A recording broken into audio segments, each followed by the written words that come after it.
మారిన వాతావరణంలో కళాకారులకి, స్టాండప్ ఆర్టిస్టులకి, బ్లాక్ కామెడీ చేసేవారికి ఒక సున్నితమైన హెచ్చరిక.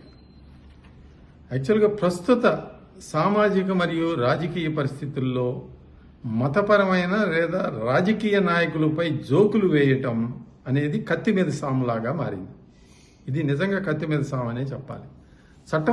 చట్టపరమైన చిక్కులు ఏంటంటే సెక్షన్ 295A మతపరమైన మనోభావాలను దెబ్బతీయటం మరియు సెక్షన్ 153A వర్గాల మధ్య శత్రుత్వాన్ని పెంచటం వంటి చట్టాల కింద కేసులు నమోదయ్యే అవకాశం స్పష్టంగా కనిపిస్తూ ఉంది.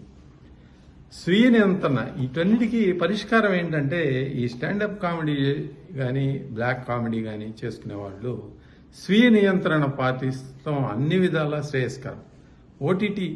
ఓటీటీకి సెన్సార్ పెట్టండి అని అందరూ కేంద్ర ప్రభుత్వాన్ని అడుగుతారు. ఎందుకంటే ప్రతి ఇంట్లోనూ ఒక ఓటీటీ కళాకారుడు ఉన్న ఈ తరుణంలో సెన్సార్ అనేది సాధ్యపడదు. ప్రతి నిమిషంలోనూ యూట్యూబ్లోకి వీడియో లోడ్ చేసి అప్లోడ్ చేస్తున్న సమయంలో దాన్ని సెన్సార్ చేయడం అనేది సాధ్యపడదు.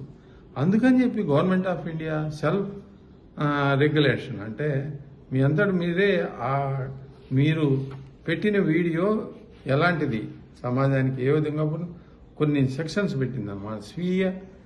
స్వీయ నియంత్రణ అనేది ఉండాలి, అది ఏంటో చెప్పమని పెట్టింది. అలాగే ఈ కళాకారులకు కూడా వాళ్ళు స్వీయ నియంత్రణ అనేది అన్ని విధాలా అవసరం.